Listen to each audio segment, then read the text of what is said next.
जय हिंद दोस्तों। यह वीडियो 10 मिनट का है लेकिन आपके कई क्वेश्चन सही करा देगा जो गलत होने वाले हैं। तो 10 मिनट में कुछ जाता नहीं है, आपको भी पता है, मुझे भी पता है, लेकिन आपके कई क्वेश्चंस ऐसे हैं जो आपको गलत होने वाले होंगे, सही करा देंगे। ज्यादा टाइम नहीं लेंगे। एग्जाम के दिन क्या करना है, लास्ट मिनट स्ट्रेटजी। देखो, एक बात आपको सीधे बताएं, कई बार आपको लगता होगा फलाने व्यक्ति को कुछ नहीं आता फिर भी उसका एग्जाम निकल जाता है। आपका क्यों नहीं निकलता? क्योंकि आपका उस दिन सिर्फ एक चीज काम आएगी, वह है माइंड।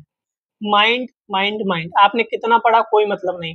आप जो पढ़ना चाह रहे हैं, कल मैं ये पढ़ लूंगा वो पढ़ लूंगा, उससे क्वेश्चन आएंगे या नहीं वह भी आपको नहीं पता।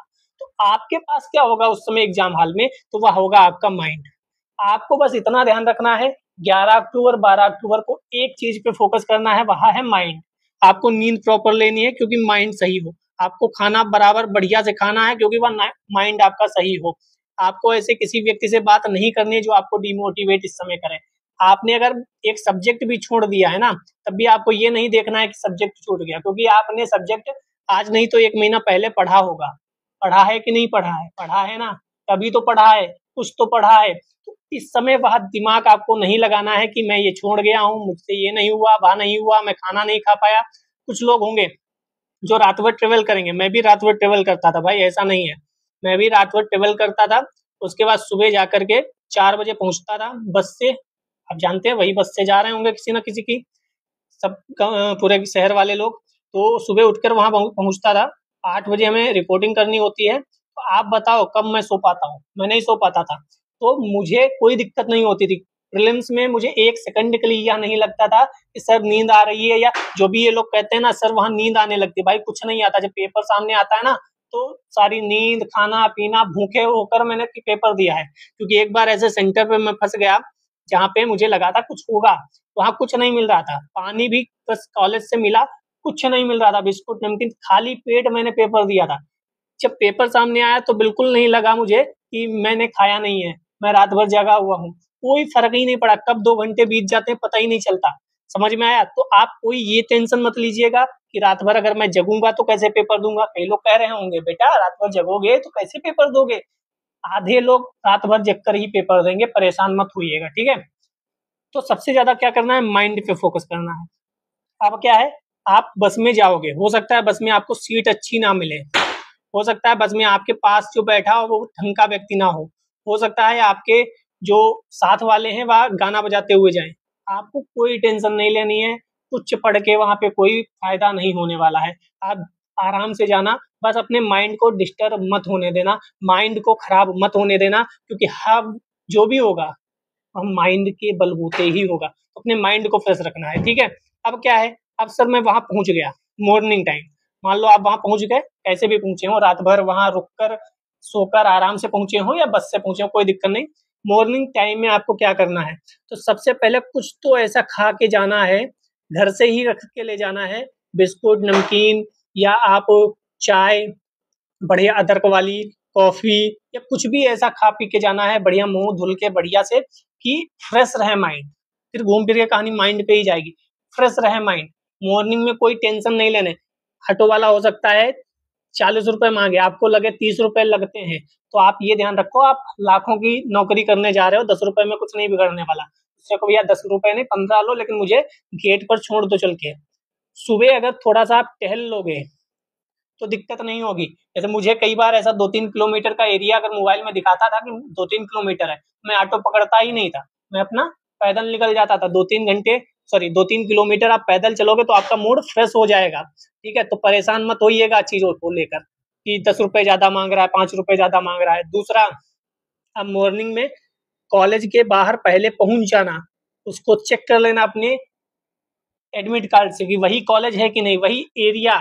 सिर्फ कॉलेज मत देखना, कॉलेज के साथ साथ आप उसका एरिया, कि हाँ वही मोहल्ला है कि नहीं। जैसे कि एक गोला गोकर्ण नाथ लखीमपुर खीरी में पड़ता है, वहां 2 कॉलेज है, एक गोला पब्लिक स्कूल है, एक पब्लिक इंटर कॉलेज है। तो उसमें कई लोगों को टेंशन हो जाती है, इस वाले सेंटर के लोग वहां पहुंच जाते हैं, उसके यहाँ पहुंच जाते हैं। तो आपको भी ऐसा हो सकता है कि कोई कॉलेज एक ही नाम के हो सकता है, सरदार वल्लभ भाई पटेल इंटर कॉलेज हो, सरदार वल्लभ भाई पटेल डिग्री कॉलेज हो।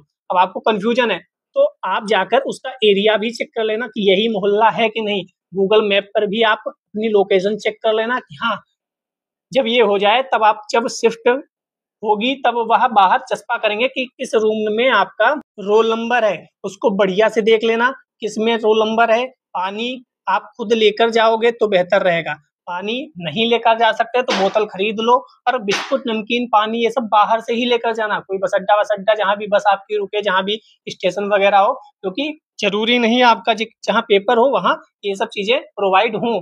वहाँ बाहर दुकानें खुल जाती हैं कई बार, लेकिन कोई जरूरी नहीं दुकानें खुल ही गई हों। तीसरा, जब चेकिंग होती है तो ये मत सोचो फलाना चेकिंग करेगा ही, अपने आप को खुद चेक करो कि मेरे पास कोई ऐसी चीज तो नहीं है।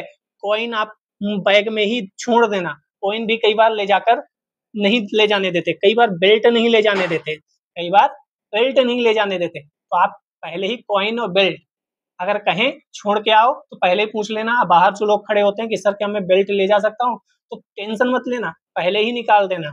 अगर वह कहें शूज ओपन करके दिखा दो तो आप टेंशन मत लेना, लड़ने मत लगना, आप अपना शूज निकाल के उन्हें दिखा देना कि भैया खुश, कहेंगे खुश, तो जय राम जी की। टेंशन मत लेना, ठीक है, माइंड फ्रेश रखना है और कुछ नहीं।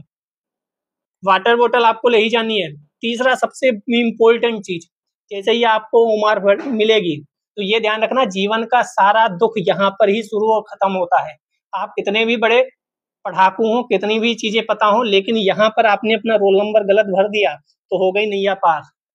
समझ में आया? आपने यहाँ पर बुकलेट अपनी गलत भर दी तो हो गई नैया पार। जब भी रोल नंबर बुकलेट भरें तो पहले ओमार सीट मिल जाए रख लो चुपचाप, गहरी सांस लो, चारों तरफ देखना बंद करो, एक एक शब्द यहाँ पे जैसे होता है, मैं तो पहले रोल नंबर में जो सर्किल होते हैं ना ABCD या 1 2 3, जो मैं पहले पॉइंट रख लेता हूँ 1, हाँ ठीक है, दूसरा 3, तीसरा 4, चौथा 0, ऐसे पॉइंट रख लेता हूँ, फिर दोबारा मिलान कर लेता हूँ, 3 बार मिलान कर लेता हूँ, फिर जाके उसको डार्क कर देता हूँ। मैं ऐसे करता था, आप भी ऐसे कर सकते हो। तो सबसे इम्पोर्टेंट अगर कुछ है तो OMR फीलिंग में है। एक बार मेरा खुद का GS1 बहुत बढ़िया हो गया था, शायद 2022 वाला या 23 वाला। GS1 बहुत बढ़िया हो गया था, बहुत ब्रिलियंट। GS2 मैंने देने गया तो मेरा OMR ही गलत हो गया। अब सोचो GS1 जिसका बढ़िया हुआ हो, OMR GS2 में गलत हो जाए, कितना पीड़ा हुआ होगा, कितनी दुख की बात होगी। और GS2 में कभी नहीं पढ़ता था, मुझे इतना आता था कि GS2 तो आता ही है, मैथ रीजनिंग सब आता है तो कोई दिक्कत नहीं। तो सबसे बड़ी प्रॉब्लम यहाँ होती है, आराम से OMR फिल करना, कोई टेंशन नहीं, ठीक है। पेपर लेवल हार्ड आएगा, कठिन आएगा, इजी आएगा, अभी से रोने लगे होंगे कई लोग देखने लगे होंगे सर कैसा आएगा। पेपर कठिन आएगा तो सबके लिए आएगा, मॉडरेट आएगा सबके लिए आएगा, इजी आएगा सबके लिए आएगा। आप वहाँ आराम से पेपर देना, आपको लगे पहला कठिन है भाड़म जाओ, हमें 150 नहीं करने, दूसरा कठिन है तुम भी निकलो किनारे से, तीसरा कठिन है तुम भी साइड से निकलो, चौथा हाँ ठीक है, पांचवा या 6 7 8 10, अगर लास्ट के 140 आपको आते हैं, स्टार्टिंग के 10 नहीं आते, टेंशन नहीं लेना। 10 क्वेश्चन ही तो नहीं आते हैं, 140 तो आएंगे लास्ट के, तो टेंशन मत लेना स्टार्टिंग के अगर गलत हो रहे हैं तो, ठीक है। चौथा चौथा क्या, जो भी लाइन हो, पेपर लेवल पे टेंशन मत लेना, अभी से रोने मत लगना कट ऑफ कितनी जाएगी। कोई यहाँ पर भविष्य वेत्ता नहीं बैठा है कि कट ऑफ बता देगा कितनी जाएगी, पेपर जैसा आएगा उसके हिसाब से कट ऑफ जाएगी। आप अपना पेपर लेवल कैसा भी हो, आपको 130 प्लस तो करने ही है करने, ठीक है। 140 के ऊपर मत जाइएगा, जो नहीं आते वो छोड़ दीजिएगा, उसके चक्कर में मत पड़ना। क्वेश्चन ट्रिक सर्किल अंडरलाइन का मतलब क्या है, मैं क्या करता था, क्वेश्चन यहाँ पे लिखे हुए हैं, जो मुझसे लग जाते थे उसको टिक कर देता था, यस मुझसे लग गए। जो मुझे लगता था बाद को मैं देखूंगा, मुझे आता है लेकिन कंफर्म नहीं है, मैं उसको सर्किल कर देता था। और मुझे लगता था 50-50 है, उसको अंडरलाइन कर देता था। और जो कितना नहीं आते थे उस पर कुछ नहीं करता था, उसको ऐसे छोड़ देता था। तो टिक मतलब मेरा क्या होता था, ये मेरा हो चुका है, मैंने ओमार पे फिल कर लिया है। सर्किल पे क्या होता है, ये मुझे आता है लेकिन कंफ्यूजन है, मतलब आप कह सकते हो इसमें 80-20 का रेशियो है, तो मैं इसको करूंगा ही करूंगा। अंडरलाइन का मेरा मतलब था 50-50, तो इसको भी मुझे करना ही है। जो मैंने छोड़ दिए, जिस पे ये तीनों चीजें नहीं की, उसको मुझे देखना भी नहीं है, कितना भी कैसा कुछ हो जाए। एग्जाम में कई क्वेश्चन एलिमिनेशन टेक्निक से सही हो जाते हैं। एलिमिनेशन मतलब कई ऐसे क्वेश्चन होंगे जो आपने सुना ही नहीं होगा स्टेटमेंट, तो जो सुना ही नहीं है इतना सब पढ़ने के बावजूद, इसका मतलब वहां नहीं होगा। जैसे मैं अभी एक एग्जांपल आपको बताऊं, एक मैंने एरिया पूछ लिया कि फलाना जगह कहाँ पर है, तो उसमें 4 ऑप्शन हुए, इजराइल, ऑस्ट्रेलिया, जापान, फिलीपींस। तो आपको क्या लगता है इन चारों में वह एरिया कहाँ होगा? अगर मुझे तुक्का भी मारना हो तो मैं क्या मारूं, इजराइल मारूं, ऑस्ट्रेलिया मारूं या जापान मारूं या फिलीपींस, तो मैं इजराइल को मारूंगा। क्यों? क्योंकि वहां तांडव चल रहा है, वहां समस्याएं चल रही हैं, वहां दिक्कतें हैं, तो वहां जगह अगर पूछी गई है तो कहीं ना कहीं ऐसी जगह से पूछी गई जो चर्चा में है, यानी इजराइल होगा। तो एलिमिनेशन टेक्निक बहुत इंपॉर्टेंट है। कई बार ऑप्शन देता है 1 2 3, 1 2 1 2 3 4 और लास्ट में देता है 1 3 4। अब आपको पता है दूसरा तो नहीं है, तो दूसरा नहीं, ये गया ये गया ये गया, आंसर यही आ गया, तो टेंशन मत लेना। कई बार पहली बार जो दिमाग में आता है वो ज्यादा सही होता है, ये भी ध्यान रखिएगा। स्पीड में क्यों? क्योंकि टाइम नहीं है आपके पास भी, मेरे पास भी नहीं। 50-50 वाले क्वेश्चन जरूर करने हैं, जरूर करने हैं, जरूर करने हैं, लेकिन उस पर दिमाग लगा के, तुक्का नहीं कि एबीसीडी एबीसीडी एबीसीडी एबीसीडी ये लगा दिया, नहीं। आप उसको पढ़ेंगे, समझेंगे, अच्छा ये वाला था, कुछ रिकॉल हो रहा है, कुछ चीजें समझ में आ रही हैं, टिक करेंगे, समझ में आया। ओमार सीट भरनी कब है? तो मैं अपना बता देता हूँ, मैं कब भरता था। मेरा सबसे अच्छा लॉजिक होता था, मैं 140 पहले स्कैन कर लेता था अच्छे से, 2 मिनट लगते थे, 2 मिनट में पूरा 140 क्वेश्चन देख लिए कि अच्छा अच्छा हाँ ठीक है, लेवल का है। फिर मैं क्या करता था, अगले 1 घंटे में लगभग क्वेश्चन करना शुरू करता था, और वह सारे क्वेश्चन जो मैं मुझसे हो जाते थे वह टिक करता था, जो 90-10 वाले या 80-20 रेशियो में है वो सर्किल करता था, बाकी अंडरलाइन करता था। 1 घंटे में मैं कोशिश करता था 140 सारे पढ़ डालूं, लगा लूं। अब मान लो मेरा 140 में हो सकता है 80 क्वेश्चन ऐसे होते थे जो मुझे टिक हो गए, यानी कंफर्म पता है, इनको मैं 80 क्वेश्चंस का ओमार पे फिल कर लेता था आराम से। फिर मेरा लगभग 1 घंटे 20 मिनट हो जाता था, ठीक है। अब बचा 40 मिनट, उसमें मैं क्या करता था, पहले सर्किल वाले सारे निपटाता था, हो सकता है 20 मिनट में मेरे सर्किल वाले निपट जाते थे। मैं इसको फिर ओमार सीट पे फिल कर लेता था, 5 मिनट में ओमार सीट पे फिल हो गया। फिर मैं क्या आता था, फिर अंडरलाइन वाले जो 50-50 है वह करता था, इसको ओमार पे फिल कर लेता था। समझे क्या? बहुत तेज भाग गया सर, कोई बात नहीं।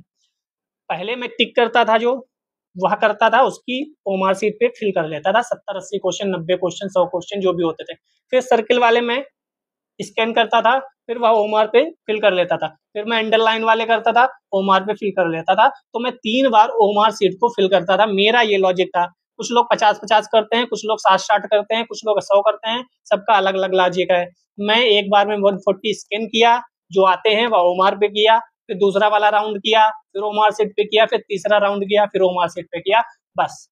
जो नहीं आते तीसरे राउंड के बाद भी उनको छोड़ देता था। 130 to 135 इतने क्वेश्चन मैं कर लेता था, ठीक है। तो पहला तो कंप्लीट हो गया।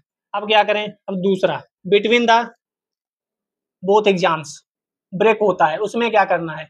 सबसे पहले तो सुकून से बैठना है, क्योंकि सब भागेंगे एकदम बैग लेने, ये लेने, टेंशन मत लेना, आप कोई टेंशन नहीं है, आराम से बैग लेना, खूब टाइम होता है, सुकून से पहले बैठना, रिलैक्स करना। फाइनली फिर क्या करना? कुछ खाना पीना। कौन क्या कर रहा है, एग्जाम वाले चालू हो जाएंगे, ये इसका ये सही था, उसका वो सही था, आपको लेना देना नहीं होना चाहिए। आप आराम से खाना पीना खाओ बढ़िया से, और फिर आप चाहो तो कुछ जो टॉपिक्स हैं जो CS2 के, वह इसमें रिवाइज कर सकते हो, कुछ एग्जाम्पल्स, कुछ मैथ के फार्मूला, कुछ रीजनिंग वाले फार्मूला, वह रिवाइज कर सकते हो, कोई दिक्कत नहीं। लेकिन आप कट ऑफ क्वेश्चन कितने सही हुए कोई डिस्कशन नहीं करोगे। आपका GS1 कितना भी खराब हो, आपको GS2 जरूर देना है। जब आप पहुंच गए हो तो 2 घंटे में आपका ट्रेन नहीं छूट जाएगी। समझ में आया आपको? GS1 कितना भी खराब हो, GS2 देना ही देना है। GS2 जब आप देने जाएं तो GS2 में कोई दिक्कत ही नहीं है, आराम से हिंदी वाले, इंग्लिश वाले, मैथ वाले, रीजनिंग वाले सारे करो। जिनको मैथ नहीं आती वो लास्ट में करो। हिंदी, इंग्लिश, रीजनिंग इतने क्वेश्चन होते हैं, उसमें भी हो जाएगा। मैथ के भी 2-4 टॉपिक तो पढ़े ही होंगे। अभी क्या करना है? ये तो सब एग्जाम का हो गया, अभी तो कुछ करना है कि नहीं? तो अभी आपने जो नहीं किया है और जिन्होंने नहीं किया है वह बहुत बदतमीज लोग हैं। भाई आपका एडमिट कार्ड आ गया है, मैंने बदतमीज बोला, बुरा मत मानना, लेकिन सच्चाई यही है। अगर एडमिट कार्ड आ गया है और आपने उसको नहीं निकाल के रखा है तो गलत बात है, बहुत गलत बात है। इतनी गलत बात है कि मतलब इसकी माफी नहीं होनी चाहिए। दूसरा, इन्होंने एडमिट कार्ड निकलवा लिया, वो खुश हो गए होंगे। भाई उसमें कुछ इंस्ट्रक्शन लिखे हैं नीचे, कुछ निर्देश लिखे हैं, अगर वह आपने नहीं पढ़े हैं तब भी आप हैं, ठीक है। तो दोनों काम आप अभी करें, एडमिट कार्ड और निर्देश। तीसरा काम, आप अपनी बैग को रेडी करें, क्या पहनना है, क्या ले जाना है। एक जोड़ी कपड़ा आप बैग में डालकर अवश्य ले जाएं, क्योंकि हो सकता है कोई समस्या हो जाए, आप कहीं फिसल जाएं, कपड़े गंदे हो जाएं। तो हमारे पिताजी हमेशा कहते हैं, बेटा कहीं भी जाओ एक जोड़ी कपड़ा बैग में हमेशा रख के ले जाओ। जूते पहन के जाओगे तो बढ़िया रहेगा। सर्दी का मौसम चलने लगा है तो थोड़ा सा कपड़े ढंग के पहन के जाओ। टी शर्ट पहन के बिल्कुल मत जाना, रात में बहुत दिक्कत होती है। ठीक है, जूते पहन के जाओ, घड़ी वगैरह लेकर जाओ, ये सब अभी से रख लो। हाँ, और एडमिट कार्ड के साथ साथ आपका जो एडमिट कार्ड के साथ साथ आधार कार्ड या जो भी आपका है कॉपी, वह उसकी फोटो कॉपी दो। कई बार मांग लेते हैं ये, दो फोटो कॉपी और दो आपके फोटो और पेन। ये काम आपको अवश्य कर लेना है अभी के अभी। ठीक है, बैग में रख दो ये, बढ़िया से पॉलीथीन बैग में रखो, पॉलीथीन के अंदर ये सब एक ही जगह रखो, एक ही जगह। ठीक है, एक ही जगह रखो तो ज्यादा बढ़िया रहेगा। बाकी ऑल द बेस्ट, बढ़िया चमक के आओ, कोई टेंशन नहीं। बस एक ही चीज पे ज्यादा दिमाग रखना, वो है माइंड। खेल सब माइंड का है, क्या पढ़ा कितना पढ़ा कोई मैटर नहीं करता। हो सकता है जो आपने नहीं पढ़ा उससे एक भी क्वेश्चन नहीं आएगा, कि फिर क्या कर लोगे। तो माइंड को रिलैक्स रखना है, बाकी तो आप शेर हो ही, जीत के तो आओगे ही। जय हिंद, जय भारत।